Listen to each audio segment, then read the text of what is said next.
ನಮಸ್ಕಾರ, ಸೂಪರ್ 3ಗೆ ಸ್ವಾಗತ. ಇದನ್ನು ಡಾಕ್ಟರ್ ರಾಜ್ಕುಮಾರ್ ಫ್ಯಾಮಿಲಿ ನೋಡಲೇಬೇಕು ಅಂತಂದರೆ ಒತ್ತಾಯ ಅಲ್ಲ, ಇದು ನಮ್ಮೆಲ್ಲರ ಜವಾಬ್ದಾರಿ. ಆದರೆ ಡಾಕ್ಟರ್ ರಾಜ್ಕುಮಾರ್ ಫ್ಯಾಮಿಲಿ ಅಂತ ಹೇಳುವಾಗ ಅದರ ಕಾನ್ಸಂಟ್ರೇಷನ್ ಜಾಸ್ತಿ ಆಗುತ್ತೆ.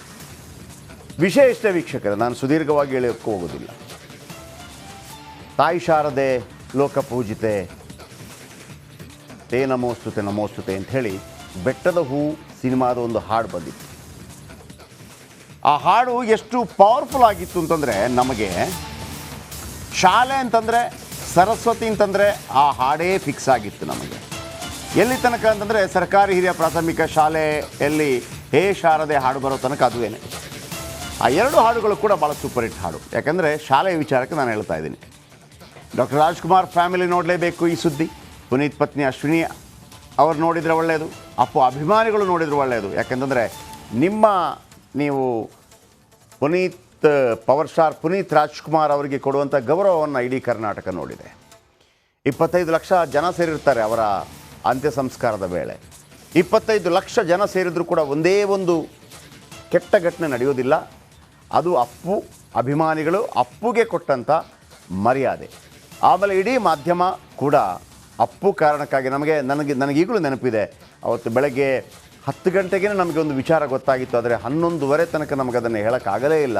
ಗದ್ಗದಿತವಾಗಿತ್ತು ನಮ್ಮ ಕಂಠ ಅವತ್ತು ಅದನ್ನು ಹೇಳೋದಕ್ಕೆ. ಯಾಕೆ ಈ ಸ್ಟೋರಿಯನ್ನು ಹೇಳ್ತಾ ಇದ್ದೀನಿ ಅಂತಂದರೆ, ಅಪ್ಪು ಅವರಿಗೆ ಒಂದು ನ್ಯಾಷನಲ್ ಅವಾರ್ಡ್ ಬಂದಿತ್ತು ಬೆಟ್ಟದ ಹೂ ಸಿನಿಮಾಗೆ. ಆ ಬೆಟ್ಟದ ಹೂ ಸಿನಿಮಾ, ಶರ್ಲಿ ಮೇಡಮ್, ಆ ಶಾಲೆ, ಆಮೇಲೆ ಶಾರದೆಯ ಹಾಡು, ಇದೆಲ್ಲ ನಿಮಗೆ ನೆನಪಿಗೆ ಬರ್ತಾ ಇರ್ಬೋದು. ಮತ್ತೆ ನಾನು ನಿಮಗೆ ಅದನ್ನು ನೆನಪಿಸ್ತೀನಿ ನೋಡಿ. ಇದೇ ದೃಶ್ಯದಲ್ಲಿ ಅವರು ಆ ಹಾಡನ್ನು ಹಾಡ್ತಾರೆ. ದಶಕಗಳ ಕಾಲ ಅಂದರೆ ನಮ್ಮ ಜನ್ರೇಷನ್ ಅವರಿಗೆಲ್ಲ ಈ ಹಾಡೆ ಭಾಳ ದೊಡ್ಡ ಮಟ್ಟದಲ್ಲಿ ಶಾಲೆಯಲ್ಲಿ ನೆನಪಾಗ್ತಾ ಇದ್ದದ್ದು. ಶಾರದೆಯ ಹಾಡು ಹೇಳಿ ಅಂತಂದರೆ, ಸರಸ್ವತಿ ಹಾಡು ಹೇಳಂತಂದರೆ ಇದುವೇ. ಆಮೇಲೆ ಹೇ ಶಾರದೆ ಬಂತಲ್ಲ, ಅದು ಬಂದ ನಂತರ ಅದು ಕೂಡ ಈ ಮಾಡರ್ನ್ ಆಗಿ ಭಾಳ ಇಷ್ಟವಾಯಿತು ನಮಗೆ. ಯಾಕೆ ಈ ಸುದ್ದಿ ಹೇಳ್ತಾ ಇದ್ದೀನಿ ಅಂತಂದರೆ, ಅಪ್ಪು ನೆನಪಿಗಾಗಿ ನಾವು ಏನು ಬೇಕಿದ್ರೂ ಮಾಡ್ತೀವಿ ಅಲ್ವಾ, ಏನು ಬೇಕಿದ್ರೂ ಮಾಡ್ತೀವಿ. ಆದರೆ ಬೆಟ್ಟದ ಹೂ ಸಿನಿಮಾದಲ್ಲಿ ಆ ಅಪ್ಪು ಆ ಶಾಲೆಗೆ ಹೋಗ್ತಾರಲ್ಲ, ಶರ್ಲಿ ಮೇಡಮ್ಗಾಗಿ ಆ ಬೆಟ್ಟದ ಹೂವನ್ನು ತರ್ತಾರಲ್ವ, ಆ ಶಾಲೆ ಹೇಗಿದೆ ಬನ್ನಿ ನೋಡೋಣ ಸ್ಟೋರಿ. ಕೇಳ್ತಾ ಇದ್ರೆ 80-90ರ ದಶಕ ನೆನಪಾಗುತ್ತೆ. ಅದರಲ್ಲೂ ಅದೆಷ್ಟೋ ನಮ್ಮ ವೀಕ್ಷಕರು ಇದೀಗ ಬಾಲ್ಯ ನೆನೆಸಿಕೊಂಡು ನಮಗೆ ಗೊತ್ತಿಲ್ಲದೆ ಕಣ್ಣೀರು ಬಂದಿರುತ್ತೆ. ಅದರಲ್ಲೂ ಡಾಕ್ಟರ್ ಪಿ.ಬಿ. ಶ್ರೀನಿವಾಸ್ ಅವರ ಮಧುರಗಾನ ನಮ್ಮನ್ನ ಬೇರೆ ಲೋಕಕ್ಕೆ ಕರೆದೊಯ್ಯುತ್ತದೆ. ರಾಷ್ಟ್ರ ಪ್ರಶಸ್ತಿ ಪಡೆದ ಬೆಟ್ಟದ ಹೂವಿನ ಶಾಲೆ ಇದು. ಈ ಸಾಂಗ್ ಶೂಟ್ ಆಗಿದ್ದು ಚಿಕ್ಕಮಗಳೂರಿನ ಕೆಮ್ಮಣ್ಣುಗುಂಡಿ ಶಾಲೆಯಲ್ಲಿ. ಈ ಹಾಡಿನ ಚಿತ್ರೀಕರಣ ಆಗಾಗ ನೋಡ್ಬೇಕು ಅನಿಸುತ್ತೆ. ಈ ಹಾಡು ಮತ್ತೆ ಮತ್ತೆ ಕೇಳಬೇಕು ಅನಿಸುತ್ತೆ. ಏನಪ್ಪಾ, ಅಪ್ಪು ಸರ್ ತೀರಿಕೊಂಡು ವರ್ಷಗಳು ಕಳೀತಾ ಇವೆ, ಇವ್ರು ಯಾಕೆ ಇದೀಗ ಪುನೀತ್ ರಾಜ್ಕುಮಾರ್ ಅನ್ನ ತೋರಿಸ್ತಾ ಇದ್ದಾರೆ ಅನ್ಕೊಂಡ್ರ? ಇದರ ಹಿಂದೆ ಅಪ್ಪುವಿನ ನೆನಪಿದೆ. ಕೈಮಾರದಿಂದ 20 ಕಿಲೋಮೀಟರ್ ದೂರದಲ್ಲಿರುವಂತ ಹತ್ತಿಗುಂಡಿ ಅಂತ ಒಂದು ಪ್ರಾಥಮಿಕ ಶಾಲೆ ಇದೆ. ಆ ಶಾಲೆ ತುಂಬಾ ಹಳೆಯ ಶಾಲೆ. ಪುನೀತ್ ರಾಜ್ಕುಮಾರ್ ಒಂದು ಬೆಟ್ಟದ ಹೂ ಏನು ಚಿತ್ರೀಕರಣ ಆಯಿತು, ಆ ಸಮಯದಿಂದ ಅವರು ಒಂದು ಚಿತ್ರೀಕರಣ ಸಮಯದಲ್ಲಿ ಕಲಿತಂತ ಶಾಲೆ. ಆ ಶಾಲೆ ಅದು ಕನ್ನಡಿಗರ ಶಾಲೆ ಮತ್ತು ಕೂಲಿ ಕಾರ್ಮಿಕರು ಅಲ್ಲಿ ಇರೋಂಥ ಸ್ಥಳ. ಅದು ಜೀವನದ ನರನಾಡಿ. ಇವತ್ತಿನ ವರ್ಷದ ಕರ್ನಾಟಕ ಸುವರ್ಣ ಸಂಭ್ರಮ ಅಂತ ಆಚರಿಸ್ತಾ ಇದ್ದಾರೆ. ಶಾಲಾ ಅಭಿವೃದ್ಧಿ ಮತ್ತು ಜಿಲ್ಲಾಡಳಿತ, ರಾಜ್ಯ ಸರ್ಕಾರ ಸಹ ಇದ್ರ ಬಗ್ಗೆ ಗಮನ ಹರಿಸಬೇಕು. ರಾಜ್ಯ ಸರ್ಕಾರ ಗಮನ ಹರಿಸಿ, ಪುನೀತ್ ರಾಜ್ಕುಮಾರ್ ಇಲ್ಲ ಅವರು, ಆದರೆ ಅವ್ರ ಚಲನವಲನಗಳು, ಅವ್ರು ಕಲಿತಂಥ ಶಾಲೆಗೆ ಶಾಶ್ವತವಾಗಿ ಈಗಿನ ಕಾಲಕ್ಕೂ ಮುಂದಿನ ಕಾಲಕ್ಕೂ ನೆನಪಲ್ಲಿ ಉಳಿಯುವಂತಕ್ಕೆ ಸರ್ಕಾರಕ್ಕೆ ಕೈ ಜೋಡಿಸಿ ಆ ಶಾಲೆಯನ್ನು ಶಾಶ್ವತವಾಗಿ ಉಳಿಸ್ಕೊಟ್ರೆ. ಈ ಸಿನಿಮಾ ನೋಡಿದವರಿಗೆ ಶರ್ಲಿ ಮೇಡಮ್ಗೆ ಹೂವು ತರ್ತೀನಿ ಅಂತ ಸ್ಕೂಲ್ನಲ್ಲಿ ಅಪ್ಪು ಹೇಳ್ತಿದ್ದ ಸ್ಕೂಲ್ ಅದು. ಆ ಶಾಲೆ ಇದೀಗ ಮಲೆನಾಡಿನ ಮಳೆಯ ಹೊಡೆತಕ್ಕೆ ಸೊರಗುತ್ತಿದೆ. ಸದ್ಯ ಈ ಶಾಲೆಯಲ್ಲಿರುವ 2 ಕೊಠಡಿಗಳು ಸೋರ್ತಾ ಇದ್ದು ಟಾರ್ಪಲ್ ಹಾಕಿ ಪಾಠ ಕೇಳುವಂತಾಗಿದೆ. ಇದು ಚಿಕ್ಕಮಗಳೂರಿನ ಅತ್ತಿಗುಂಡಿಯಲ್ಲಿರೋ ಸರ್ಕಾರಿ ಹಿರಿಯ ಪ್ರಾಥಮಿಕ ಶಾಲೆ. 1ರಿಂದ 5ನೇ ತರಗತಿವರೆಗೆ 11 ವಿದ್ಯಾರ್ಥಿಗಳು ವ್ಯಾಸಂಗ ಮಾಡ್ತಾ ಇದ್ದು ಒಬ್ಬರು ಶಿಕ್ಷಕರಿದ್ದಾರೆ. ಈ ಹಿಂದೆ ಮಕ್ಕಳಿಲ್ಲದೆ ಬಂದ್ ಮಾಡಿದ್ರು. ಆದ್ರೆ ಅಪ್ಪು ನೆನಪು ಎಂದೆಂದಿಗೂ ಶಾಶ್ವತವಿರಬೇಕು ಅಂತ ಗ್ರಾಮಸ್ಥರೇ ಶ್ರಮ ಪಟ್ಟು ಹೇಗೋ ಇರೋ ಮಕ್ಕಳನ್ನ ಸೇರಿಸಿ ಮತ್ತೆ ಶಾಲೆ ಪ್ರಾರಂಭವಾಗಿದೆ. ಆದ್ರೆ ಸೋರುತ್ತಾ ಇರೋದ್ರಿಂದ ವಿದ್ಯಾಭ್ಯಾಸಕ್ಕೆ ತೊಂದರೆಯಾಗ್ತಿದೆ. ಒಟ್ಟಾರೆ ಒಂದು ಕಾಲದಲ್ಲಿ ಶರ್ಲಿ ಮೇಡಂಗೆ ಹೂ ತರ್ತೀನಿ ಅಂತ ಹೇಳಿದ್ರು ಪುನೀತ್. ಕರುನಾಡ ಅಪ್ಪು ಕುಣಿದು ನಲಿಯುತ್ತಿದ್ದ ಶಾಲೆಯನ್ನ ನೋಡಿ ಅದೆಷ್ಟೋ ಜನ ಇಂದಿಗೂ ಸಂತಸ ಪಡ್ತಾರೆ. ಆದ್ರೆ ಈಗ ಅದೇ ಶಾಲೆ ವರುಣಾಘಾತಕ್ಕೆ ಸಿಲುಕಿ ಸೋರ್ತಾ ಇದ್ದು ಟಾರ್ಪಲ್ ಹಾಕಲಾಗಿದೆ. ತಕ್ಷಣವೇ ಏನಾದ್ರೂ ತಾತ್ಕಾಲಿಕ ವ್ಯವಸ್ಥೆ ಮಾಡಿ ಅನ್ನೋದು ಕರುನಾಡಿನ ಜನರ ಆಗ್ರಹವಾಗಿದೆ. ಚೇತನ್ ಪದ್ಮಶಾಲಿ, ರಿಪಬ್ಲಿಕ್ ಕನ್ನಡ, ಚಿಕ್ಕಮಗಳೂರು.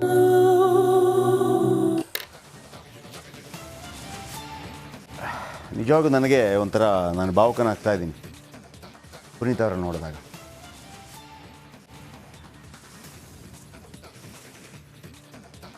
ಅದಕ್ಕಿಂತ ಹೆಚ್ಚು ಬೇಸರ ಆಗೋದೇನು ಗೊತ್ತಾ, ಅಲ್ಲಿ ಇರೋದು 11 ಮಕ್ಕಳೀಗ. ನಾವು ಈ ಪ್ರೈವೇಟೈಸೇಷನ್ ಕಾರಣಕ್ಕಾಗಿ ಈ ಗೌರ್ಮೆಂಟ್ ಸ್ಕೂಲ್ಗಳೆಲ್ಲ ಹೆಂಗೆ ಹಾಳಾಗ್ತಿದೆ ಅಂತ. ಅಂದರೆ ನಮ್ಮ ಸರ್ಕಾರಕ್ಕೆ ಅದರ ಬಗ್ಗೆ ಯೋಚನೆಯೇ ಇಲ್ಲ. ಹಾಗಂದರೆ ಏನು ಅಂತ ನೀವು ಕೇಳ್ಬೋದು, ಹೇಳ್ತೀನಿ ಕೇಳಿ. ಈಗಲೂ ಕೂಡ ಸರ್ಕಾರಿ ಶಾಲೆಗಳು 65ರಿಂದ 70% ಇದೆ, 30% ಖಾಸಗಿ ಶಾಲೆಗಳಿದೆ. ಖಾಸಗಿ ಶಾಲೆಗಳಿಗೆ ವಿರೋಧಿ ನಾವಲ್ಲ, ನಾವು ಅದನ್ನು ಹೇಳ್ತಾ ಇದ್ದೀವಿ. ಆದರೆ ಒಂದು ಕಡೆ ಮಾರುತಿ ಕಾರ್ ಹೋಗ್ತಾ ಇದೆ, ಒಂದು ಕಡೆ ಎತ್ತಿನ ಗಾಡಿ ಹೋಗ್ತಾ ಇದೆ. ಮಾರುತಿ ಕಾರ್ ಹೋಗ್ಬಿಟ್ಟು ಈಗಲೂ ದೊಡ್ಡ ದೊಡ್ಡ ಕಾರ್ಗಳು ಬಂದಿದೆ. ನಮ್ಮ ಬಡ ಮಕ್ಕಳು ಈಗಲೂ ಕೂಡ ಎತ್ತಿನ ಗಾಡಿಯಲ್ಲೇ ಹೋಗಬೇಕು. ಸ್ವಲ್ಪ ಸಿರಿವಂತರಾಗಿದ್ದವರು ಒಳ್ಳೆ ಕಾರಲ್ಲಿ ಫಾಸ್ಟಲ್ಲಿ ಝೊಯಿಂಕ್ ಅಂತೇಳಿ ಹೋಗ್ಬೋದು ಅಂತ ಆ ವ್ಯತ್ಯಾಸ ನಾನು ಕೇಳ್ತಿರೋದು. ಖಾಸಗಿ ಶಾಲೆಗಳಿಗೆ ತರವಾಗಿಯೇ ನಾವು ಸರ್ಕಾರಿ ಶಾಲೆಗಳನ್ನು ಕೂಡ ರೆಡಿ ಮಾಡಬೇಕಲ್ವಾ, ಮಾಡಬೇಕು ತಾನೆ. ಅದು ಹೆಂಗಾಗಿದೆ ಅಂತಂದರೆ ನೋಡಿ, ನಮ್ಮಲ್ಲಿ ಒಂದು ಕೆಟ್ಟ ಪರಂಪರೆ ಇತ್ತು ಮೊದಲು, ಈಗಲೂ ಇದೆ, ಇಲ್ಲ ಅಂತಲ್ಲ. ಈ ಅಸ್ಪೃಶ್ಯತೆ ಅನ್ನೋದಿತ್ತು. ಅಂದರೆ ಕೆಲವು ಮಕ್ಕಳು ಗೊತ್ತಲ್ಲ ನಿಮಗೆ, ಶಾಲೆ ಒಳಗೆ ಬರೋಂಗಿಲ್ಲ, ನೀರು ಮುಟ್ಟೋಂಗಿಲ್ಲ, ದೇವಸ್ಥಾನ ಮಕ್ಕಳಲ್ಲೂ ಇತ್ತು, ಅದನ್ನು ಮಾಡಿದ್ವಿ ನಾವು. ಈಗ ಹಾಗಾಗಿದೆ ಮತ್ತೊಮ್ಮೆ.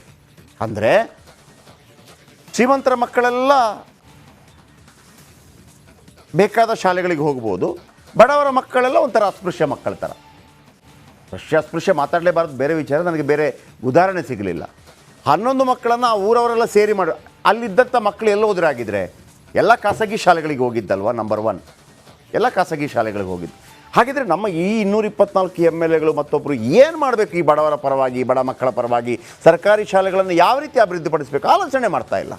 ನಾವೇ ಒಂದು ಕರೆ ಕೊಟ್ಟಿದ್ವಿ, ಒಂದು ಹಳೆ ಶಾಲೆ ಅಂತ ಹೇಳುವಾಗ ಒಂದು 1000 ಮಕ್ಕಳಿರ್ತಾರೆ, ಹಳೆ ವಿದ್ಯಾರ್ಥಿಗಳು. ಒಂದು ವಾಟ್ಸಪ್ ಗ್ರೂಪ್ ಮಾಡ್ರಪ್ಪ, ಈಗ ತುಂಬ ಜನರನ್ನು ಸೇರಿಸ್ಬೋದು, ಬನ್ನಿ ಒಂದು ದಿವಸ ನಾವೇ ಶಾಲೆಗೆ ಒಂದು 25 ಲಕ್ಷ 30 ಲಕ್ಷ ದುಡ್ಡು ಹಾಕೋಣ, ರಿಪೇರಿ ಮಾಡೋಣ, ಸರ್ಕಾರದ ಇದನ್ನು ಕೂಡ ತಗೊಳ್ಳೋಣ. ಸರ್ಕಾರ ಇದನ್ನು ಮಾಡೋದೇ ಇಲ್ಲ ಇನ್ನು ಮುಂದೆ, ಯಾಕಂದರೆ ಅದನ್ನು ಪ್ರೈವೇಟೈಸೇಷನ್ನೇ ಮಾಡುತ್ತೆ.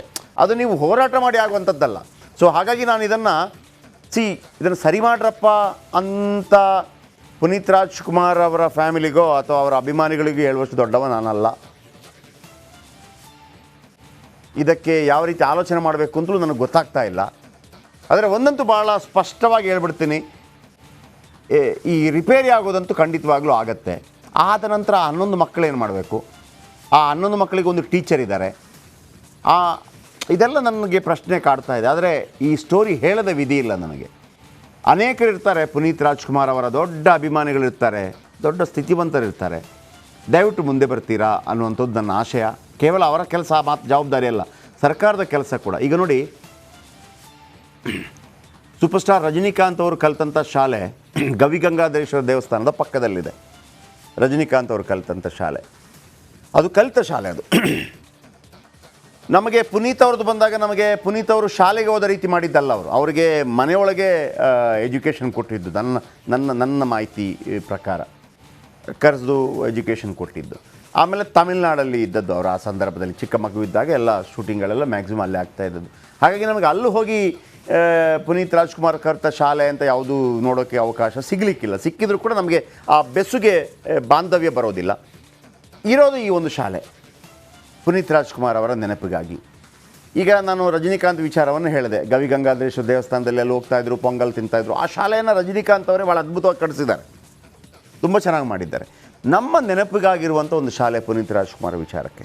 ಅಲ್ಲಿ 11 ಮಕ್ಕಳು ಬರ್ತಾರೋ ಜಾಸ್ತಿ ಮಕ್ಕಳು ಬರ್ತಾರೋ ಅದು ಬೇರೆ ವಿಚಾರ, ಅದ್ರ ಬಗ್ಗೆ ಆಲೋಚನೆ ಮಾಡುವ. ಆ ಶಾಲೆ ಅವ್ಯವಸ್ಥೆಯ ಬಗ್ಗೆ, ಅಂದರೆ ಇಡೀ ಸರ್ಕಾರಿ ಶಾಲೆಗಳ ವ್ಯವಸ್ಥೆಯ ಬಗ್ಗೆ ನಮಗೆ ಗೊತ್ತಿದೆ, ಇಲ್ಲ ಅಂತಲ್ಲ. ಈ ನಡುವೆ ಕಳೆದ ಬಾರಿ ಪುನೀತ್ ರಾಜ್ಕುಮಾರ್ ಅವರು ಈ ಶಾಲೆಗೆ ಹೋಗ್ತಾರೆ, ನೋಡ್ಕೊಂಡು ಬರ್ತಾರೆ. ನನಗೊಂಥರ ಅದನ್ನು ನೋಡಿದಾಗ, ಈಗಲೂ ಅಷ್ಟೇ, ಪುನೀತ್ ರಾಜ್ಕುಮಾರ್ ಅವರು ಯಾವುದೋ ಸಿನಿಮಾ ನೋಡಿದಾಗ ಆಫ್ ಮಾಡಿಬಿಡ್ತೀನಿ ನಾನು, ಆಗಲ್ಲ ನೋಡೋಕ್ಕೆ. ಲಾಸ್ಟ್ ಟೈಮ್ ಹೋಗಿದ್ರು ಅವರು, ನೋಡಿ ಆ ದೃಶ್ಯ ತೋರಿಸ್ತು.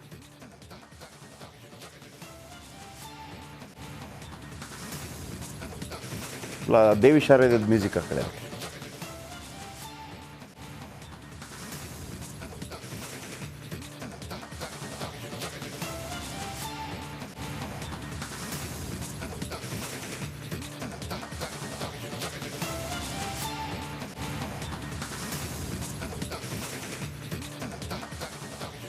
ಬಗ್ಗೆ ಮತ್ತೊಮ್ಮೆ ಹೇಳ್ತಾ ಇದ್ದೀನಿ, ಆ ಶಾಲೆ ಬಂದಾಗಿತ್ತಂತೆ.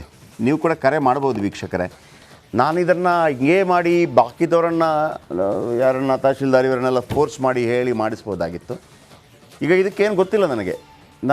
I am completely blank. ಇದಕ್ಕೆ ಏನಾಗುತ್ತೆ, ಏನೋ ಒಂದು ಆಗುತ್ತೆ ಅನ್ನೋಂಥದ್ದು ನಡೀತಾ ಇದೆ ತಲೆಯಲ್ಲಿ, ಬಟ್ ಹೆಂಗೆ ಅಂತ ಗೊತ್ತಾಗ್ತಿಲ್ಲ ನನಗೆ. ಈ ಥರ ಸೋರ್ತಾ ಇದೆ. ನಾವೆಲ್ಲ ಸೇರಿ ಯಾಕೆ ಉಳಿಸ್ಬಾರ್ದು?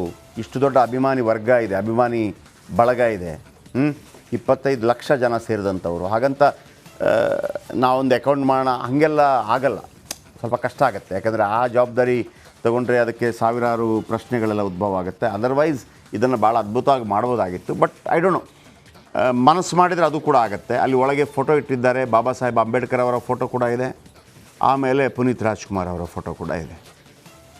ಬಾಬಾ ಸಾಹೇಬ್ ಅಂಬೇಡ್ಕರ್ ಅವರು ಶಾಲೆಗೆ ಹೋಗುವಂಥ ಸಂದರ್ಭದಲ್ಲಿ ಶಾಲೆ ಒಳಗೆ ಸೇರಿಸ್ತಾ ಇರಲಿಲ್ಲ, ಅಂಥ ಪರಿಸ್ಥಿತಿ ಇತ್ತು. ಅದರಿಂದ ಹೊರಗೆ ಬರ್ತಾ ಇದ್ದೀವಿ ನಾವು. ಈಗೇನಾಗಿದೆ, ನಾನು ಹೇಳಿದ್ನಲ್ಲ, ಆ ಪರಿಸ್ಥಿತಿ ಬಹುತೇಕ ಹೋಗಿದೆ, ಅಂಥದ್ದಿಲ್ಲ. ಆದರೆ ಬಡವರು ಶ್ರೀಮಂತರು ಅನ್ನುವಂಥ ಭೇದ ಭಾವ ಬರಲಿಕ್ಕೆ ಶುರುವಾಗಿದೆ. ಬಡವರಾದರೆ ಸರ್ಕಾರಿ ಶಾಲೆ, ಶ್ರೀಮಂತರಾದರೆ ಪ್ರೈವೇಟ್ ಶಾಲೆ. ಆ ಹಾಡು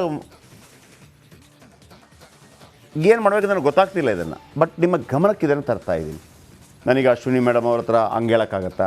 ಆಗಲ್ಲ. ಅಥವಾ ಅಭಿಮಾನಿಗಳ ಹತ್ರ ಕೇಳೋಕ್ಕಾಗತ್ತಾ ಮಾಡ್ರಪ್ಪ ಅಂತೇಳಿ? ಆಗಲ್ಲ. ಸರ್ಕಾರದ ಹತ್ರ ಕೂಡ ನಾವು ಮನವಿ ಮಾಡ್ಬೋದು, ಒಂದು ಸ್ಮಾರಕ ರೀತಿಯಲ್ಲಿ ಮಾಡೋಣ, ಇದನ್ನು ಸ್ಮಾರಕ ರೀತಿಯಲ್ಲಿ ಮಾಡೋಣ. ಅಲ್ಲಿ ಬೆಟ್ಟದ ಹೂ ಸಂದರ್ಭದಲ್ಲಿ ಬಂದಂಥ ಏನು ನ್ಯಾಷನಲ್ ಅವಾರ್ಡ್,